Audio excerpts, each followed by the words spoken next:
আমার দশম শ্রেণীর ছাত্রছাত্রীরা, তোমাদের আজ মাধ্যমিকের ভূগোল পরীক্ষা ছিল।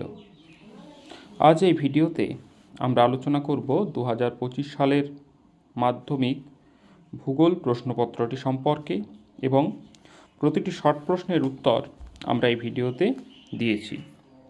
তাহলে আমরা দেখে নেওয়া যাক আজকের ভূগোল প্রশ্নপত্রটি কেমন হয়েছিল এবং সেখানে যে শর্ট প্রশ্নগুলো ছিল তার উত্তর কী হবে।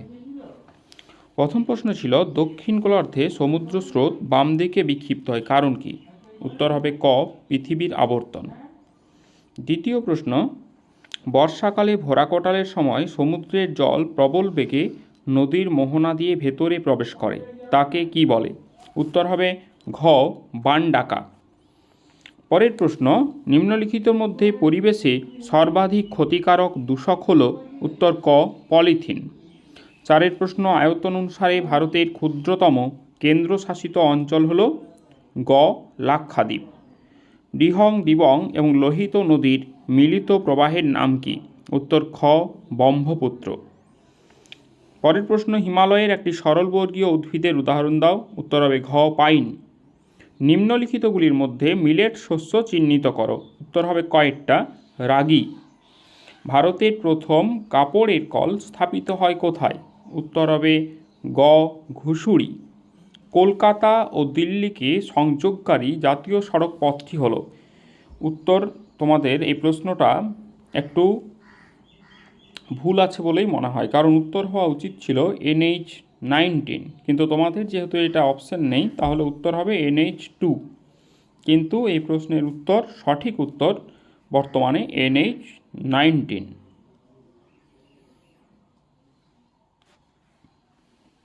পরের প্রশ্ন ছিল, ভারতের উপগ্রহ চিত্র প্রকাশ করে? এখানে উত্তর হবে ক্ষয়েরটা, ISRO অর্থাৎ ইসরো।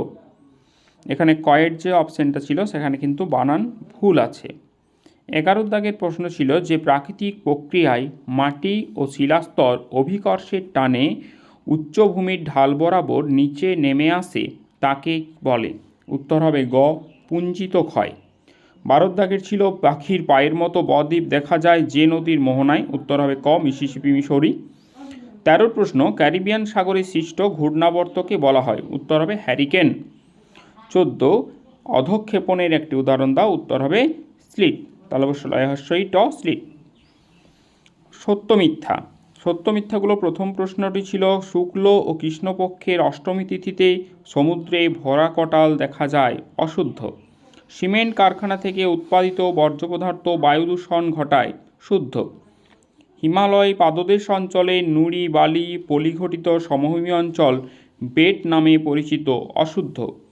ভূবৈচিত্র্যসূচক মানচিত্রে ভূমিভাগের দূরত্ব ও মানচিত্রের দূরত্বের অনুপাত স্কেলের দ্বারা নির্দেশিত হয়, এটি হবে শুদ্ধ।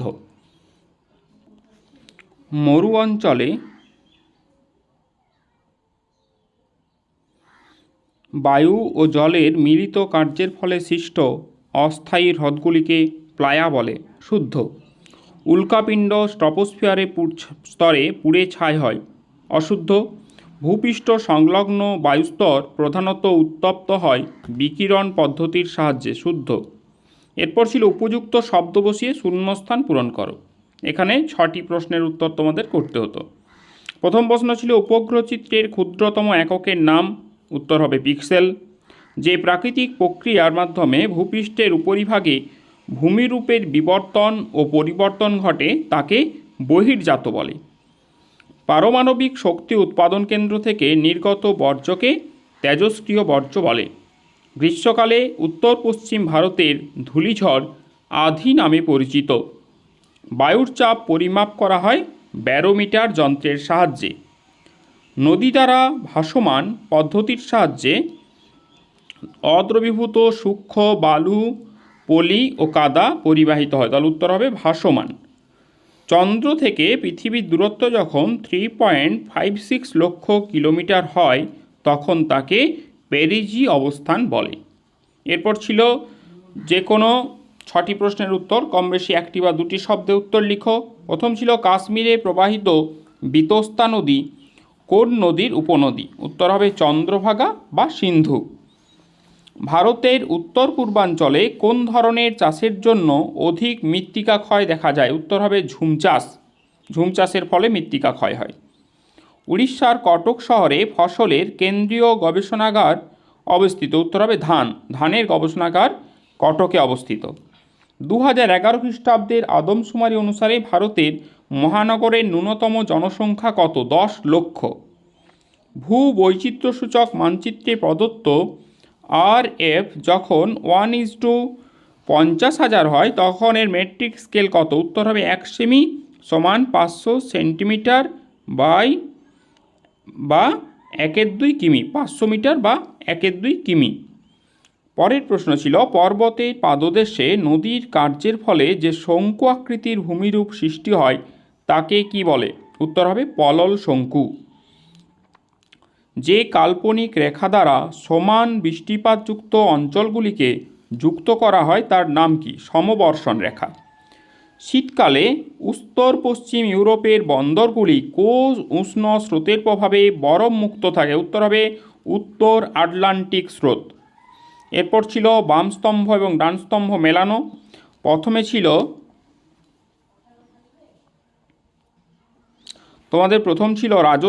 রাজস্থানের সঙ্গে হবে লুনি। এরপর ছিল ভিলাই হবে লৌহ ইস্পাত কেন্দ্র।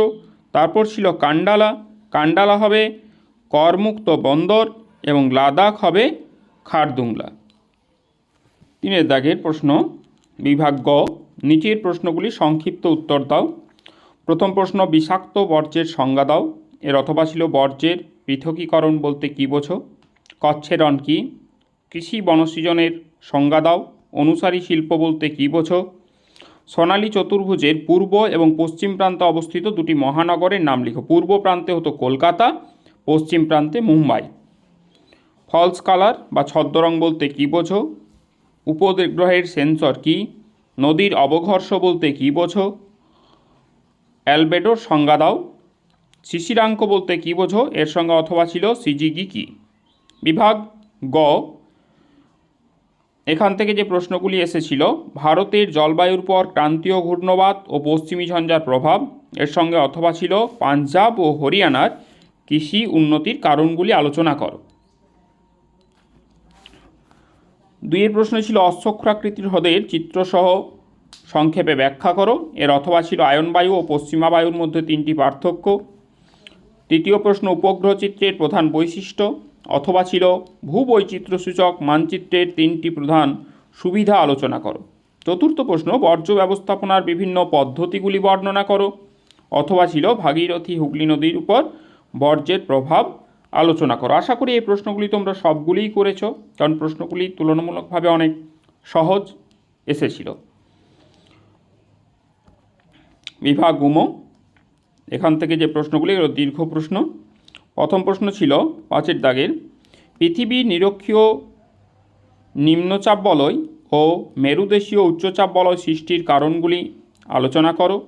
হিমবাহের ক্ষয়কার্যের ফলে সৃষ্ট 3টি ভূমিরূপের বর্ণনা দাও। চিত্রসহ জোয়ার ভাটা সৃষ্টির কারণগুলি ব্যাখ্যা করো। ট্রপোস্ফিয়ার ও স্ট্র্যাটোস্ফিয়ার স্তরের বৈশিষ্ট্য আলোচনা করো। এখান থেকে যে কোনো 2টি প্রশ্ন তোমাদের করতে হবে। এরপর ছিল ভারতের তথ্য প্রযুক্তি শিল্পের উন্নয়নের কারণগুলি আলোচনা করো। ভারতের নগরায়নের 5টি সমস্যা, ভারতের কৃষ্ণ মৃত্তিকার প্রধান আঞ্চলিক বন্টন, সৃষ্টি এবং বৈশিষ্ট্যগুলি আলোচনা করো। ভারতে গম চাষের অনুকূল পরিবেশগুলি বর্ণনা করো। 5 নম্বরের যে প্রশ্নগুলি এসেছে আমার ব্যক্তিগতভাবে বেশ ভালোই লেগেছে, তবে ভারতের যে প্রাকৃতিক অংশটা, ভারতের যে প্রাকৃতিক ভূগোল, সেখানে ভারত থেকে একটা প্রশ্ন আমি খুব মিস করলাম। আশা রেখেছিলাম যে এবার ওখান থেকে কোনো একটা প্রশ্ন হয়তো আসতে পারে। এরপর ছিল মানচিত্রতে সর্বাধিক বৃষ্টিপাতযুক্ত অঞ্চল অর্থাৎ মৌচিনরাম, দক্ষিণ ভারতের একটি ল্যাটেরাইট মৃত্তিকাযুক্ত অঞ্চল, পূর্ব ভারতের একটি ম্যানগ্রোভ অরণ্য অঞ্চল সুন্দরবন, উত্তর ভারতের একটি ইক্ষু উৎপাদক অঞ্চল, যে কোনো লিখলে হতো, পূর্ব ভারতের একটি ভারী ইঞ্জিনিয়ারিং শিল্প বিশাখাপত্তনম, নভসেবা বন্দর চণ্ডীগড়, কলেরু হ্রদ, সাতপুরা পর্বত এবং মহানদী। দৃষ্টিহীন পরীক্ষার্থীদের জন্য যে প্রশ্নগুলি ছিল মানচিত্রের অথবা, প্রথম প্রশ্ন ছিল শীতকালে ভারতে কোন ধরনের ধান চাষ হয়? উত্তর হতো বোরো ধান। ভারতের কেন্দ্রীয় ইক্ষু গবেষণাগার কেন্দ্রটি কোথায় অবস্থিত? লখনৌ। ভারতের কোন অঞ্চলে পৃথিবী বিখ্যাত সুগন্ধি চা উৎপাদিত হয়? দার্জিলিং। ভারতের বৃহত্তম বেসরকারি লৌহ ইস্পাত কেন্দ্রের নাম কি? টিস্কো বা জামশেদপুর, যেটাই লিখো নাম্বার পাওয়া যাবে। ভারতের কোথায় প্রথম পেট্রোরসায়ন শিল্প গড়ে উঠেছে? ট্রম্পে। ভারতের দীর্ঘতম জাতীয় সড়ক কোনটি? NH-44 বা NH-7। 2011 খ্রিস্টাব্দের আদমশুমারি অনুসারে ভারতের সবচেয়ে জনবহুল রাজ্যের নাম কি? উত্তরপ্রদেশ। জনসংখ্যা অনুসারে ভারতের বৃহত্তম মহানগর কোনটি? মুম্বাই। গোয়ার একটি বন্দরের নাম লিখো, মারমাগাও।